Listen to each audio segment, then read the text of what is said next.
بسم اللہ الرحمن الرحیم۔ السلام علیکم، آپ کا دوست سلمان حیدر۔ دعا اس پروردگار سے کہ اس نے آپ کو اور آپ کے اہل خانہ کو اپنی حفظ و امان میں رکھا ہوا ہو۔ ایسا ہی نہیں تھمبنیل میں لکھا میں نے کہ ابراہیم رئیسی زندہ باد کے کابل میں نعرے لگ رہے ہیں۔ یہاں قندوز دھماکے سے متعلق ہم نے ایک اینگل دیا تھا کہ یہ سب سے زیادہ دباؤ بڑھانے کی کوشش ہوگی ایران کی جانب سے طالبان کے اوپر، کہ سیکیورٹی کی ذمہ داری آپ کی تھی، تمام علاقے کے اندر آپ کی ایڈمنسٹریشن چل رہی ہے، تو آپ اہل تشیع کمیونٹی کی ایک مسجد کی سیکیورٹی کیوں نہیں سنبھال سکے؟ اس وجہ سے کافی پریشر ہو سکتا تھا، لیکن ابراہیم رئیسی صاحب نے طالبان کو اپنا بھائی کہا ہے۔ مزید انہوں نے یہی نہیں، انہوں نے اپنی انٹیلیجنس شیئرنگ کر کے بتایا کہ اصل قندوز دھماکے کی سازش کہاں تیار ہوئی ہے، اس سازش کا ٹرینر کون تھا، ماسٹر مائنڈ کون تھا۔ اس ویڈیو کی سب سے ٹاپ سٹوری یہ ہے، اور ابراہیم رئیسی نے جسے کہتے ہیں نا دکھ دھو دیے ہیں ماضی کے حوالے سے، جو ذہن میں اگر کسی کے آ رہا تھا کہ طالبان کی حکومت کو قبول نہیں کریں گے یا طالبان سے متعلق ایران کے اندر کسی قسم کی کوئی رنجش ہے۔ مجھے بہت تسلی ہوئی جب میں آپ کو ڈیٹیلز ریفرنسز کے ساتھ آپ کو کوٹ کروں گا نا، اور کوئی اور نہیں، ایرانی میڈیا کو انٹرویو دیا ابراہیم رئیسی صاحب نے، وہ میں آپ کو بتاتا ہوں۔ دوسری اہم ترین میری ٹاپ سٹوری یہ ہے کہ جنرل ایم نروائن ہے، بھارت کے آرمی چیف، ان کو طالبان سے بہت زیادہ خوف ہے۔ حالانکہ عام طور پر میڈیا کانفرنس میں یا سوالوں کے جواب میں آرمی چیف کو سوٹ نہیں کرتی کہ ڈر اور خوف والی باتیں وہ کرے۔ وہ ہمیشہ بتاتا ہے کہ ہم اس کیپیسٹی کے ملک کے دفاع کو ہم اس طرح بڑھا سکتے ہیں، اس طرح ہینڈل کر سکتے ہیں، لیکن ان کے اوپر باقاعدہ مجھے ایسا لگتا ہے کہ اسے لرزہ خوف طاری ہے۔ انہوں نے کہا طالبان نے کشمیر میں آنا ہی آنا ہے۔ یہ کوئی اور نہیں کہہ رہا، یہ بھارت کا آرمی چیف کہہ رہا ہے۔ اس خبر کی مزید ڈیٹیل کیا ہے؟ انڈیا ناؤ کہہ رہا ہے جی، میں اپنے پاس سے تو کچھ کہتا ہی نہیں، میں صرف خبر کی تھوڑی تشریح ضرور آپ کے سامنے کر دیتا ہوں۔ اور تیسری ہماری جو ٹاپ سٹوری ہے وہ یہ ہے کہ پہلا سیشن ہوا ہے طالبان کا، ملاقات ہوئی ہے امریکی نمائندگان سے، بالکل نئے نکور، بالکل فریش لوگ، طالبان کی جانب سے بھی اور ان کی جانب سے بھی، امریکہ کی جانب سے بھی۔ تو کچھ چیزیں ڈیسائیڈ ہوئی ہیں، وہ بہت زیادہ ضروری ہے کہ آپ تو ڈیٹیل پہنچاؤں۔ ڈیٹیل میں جانے سے پہلے ہمیشہ کی طرح ریکویسٹ ہے کہ آپ نے ویڈیو کو مس نہیں کرنا، پوری ویڈیو آپ نے دیکھنی ہے تاکہ ہمیں بھی پتہ چل سکے آپ کے فیڈ بیک سے کہ میری اور میری ٹیم نے جو کام کیا ہے ان ویڈیو سے متعلق، ان کی ریسرچ جو کی ہے وہ آپ تک پہنچی ہے کہ نہیں پہنچی ہے۔ کمنٹ سیکشن میں مجھے ضرور بتائیے۔ اگر چینل ابھی تک آپ نے سبسکرائب نہیں کیا یار کر دیں سبسکرائب، اس میں ایسی کون سی بات ہے۔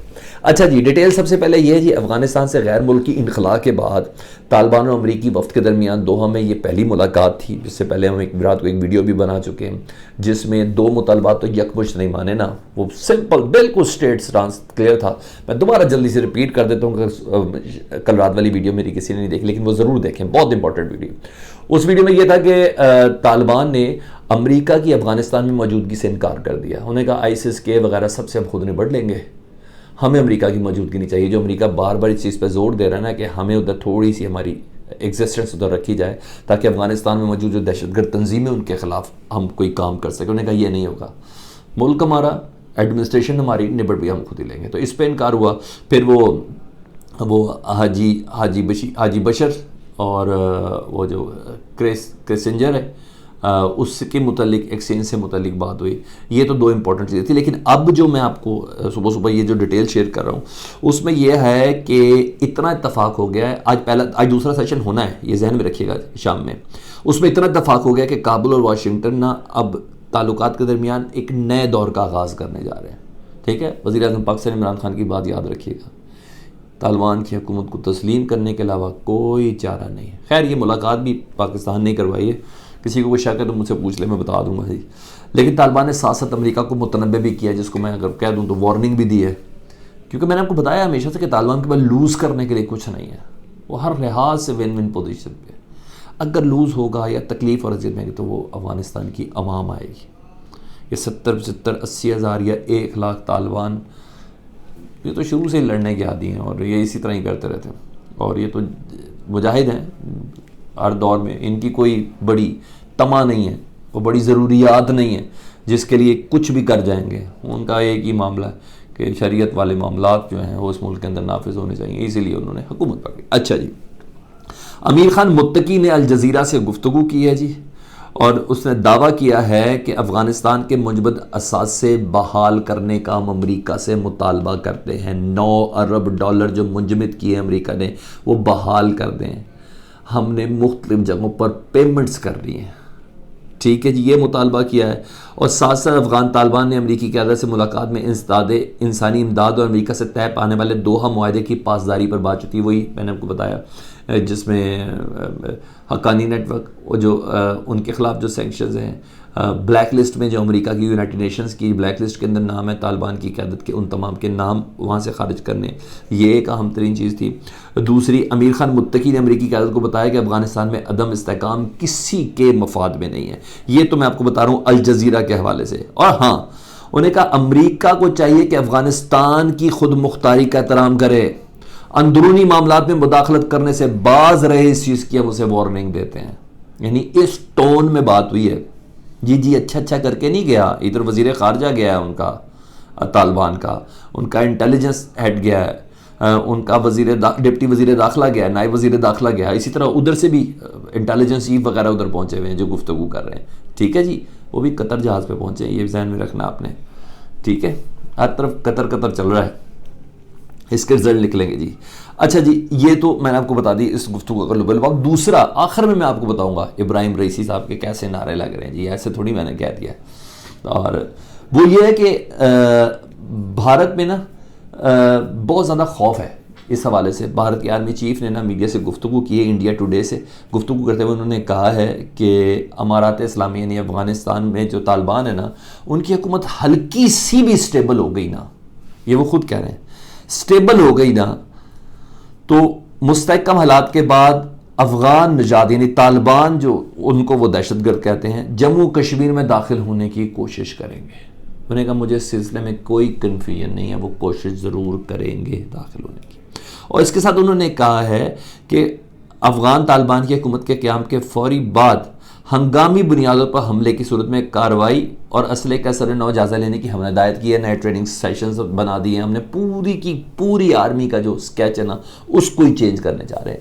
جنرل نروین کہتے ہیں کہ اس سے پہلے بھی 1996 میں سے 2001 یا 2 کے درمیان جب طالبان کی پہلے بھی حکومت تھی تو اس وقت بھی کشمیر میں انسرجنسی بہت بڑی تھی, حریت کے معاملات میں بہت زیادہ تیزی آئی تھی. اس سلسلے میں انہوں نے کہا کہ آپ نے کیا تیاری کی ہے. انہوں نے کہا ہماری تیاریاں پوری ہیں, لیکن یہ طے ہے کہ مقبوضہ کشمیر میں اس طرح کی شورش برپا ہوگی جس میں افغان طالبان آئیں گے. پھر سوال کرنے والے نے سوال کیا کیا ان دنوں جو سویلینز کو نشانہ بنایا جا رہا ہے, پنڈتوں کو نشانہ بنایا جا رہا ہے, اسکول ٹیچرز کو نشانہ بنایا جا رہا ہے, کالج کے پروفیسرز کو جو نشانہ بنایا جا رہا ہے, کیا اس کے پیچھے طالبان ہیں؟ یہ سوال کیا. انہوں نے کہا آئی ایم ناٹ شیور, میں کنفرم نہیں ہوں, میں یہ بھی نہیں کہہ سکتا کہ نہیں ہے, میں یہ بھی نہیں کہہ سکتا کہ یہ وہ ہیں. یہ آرمی چیف کہہ رہا ہے. تو دماغ میں اتنا خوف ہے, یہ آپ نے ذہن کے اندر رکھنا جی. یہ تھی ہماری دوسری سٹوری. اب آ جاتا ہوں اپنے ٹاپ سٹوری کے اوپر. ٹاپ سٹوری یہ ہے کہ قندوز دھماکہ. ظاہری بات ہے کوئی چھوٹا واقعہ تو تھا نہیں, اور یہ واقعہ ایسے بھی نہیں کہ 1 منٹ میں کسی نے پلاننگ کی کہ جمعہ کا دن ہے, اہل تشیع حضرات نماز پڑھیں تو ان کو اڑا دیا جائے. نہیں, ایسا نہیں تھا. یہ پوری پلاننگ کے ساتھ ہوا تھا. اور پوری دنیا کا ذرا میڈیا اپنے ٹرینڈ چیک کرنا. پہلے میں وہ آپ کو کھول کے بتا دوں. وہ سب کے ساتھ کہہ رہے تھے کہ طالبان اور داعش میں کوئی فرق نہیں ہے. ٹھیک ہے جی, وہ سارے کہتے ہیں کہ طالبان جو پہلے کر رہے تھے اشرف غنی کی حکومت کے ساتھ وہ اب ان کے ساتھ ہو رہا ہے. وہ میڈیا کہتا تھا کہ طالبان کا دراصل جو ایک اور سیکٹر ہے وہ انوالو ہوا ہے. اور ہم نے بھی یہ کہا کہ ایران کو تھریٹ ملے گی. تو ایران کے صدر ابراہیم رئیسی نے کہا ہے کہ اس دہشت گردی کی پوری پلاننگ تھی, اور اس پوری پلاننگ کے پیچھے کوئی اور نہیں, خود امریکہ کا ہاتھ ہے. یہ تھی وہ بات جس کی وجہ سے ابراہیم رئیسی زندہ باد کے نعرے لگے ہیں کابل میں. انہوں نے کہا خود امریکہ کا ہاتھ ہے. افغان طالبان بھائی ہیں ہمارے, دوست ہیں ہمارے, وہ یہ کام نہیں کریں گے. انہوں نے کہا یہ امریکہ, ابراہیم رئیسی کہتے ہیں قندوز میں مسجد سعید آباد میں حملہ امریکی ٹرینڈ داعش نیٹ ورک نے کیا ہے. پھر ریپیٹ کر رہا ہوں, قندوز میں مسجد سعید آباد میں حملہ امریکی ٹرینڈ داعش نیٹ ورک نے کیا ہے. اتنی دلیری سے صدر بولے مجھے تو اچھا ہی لگے گا.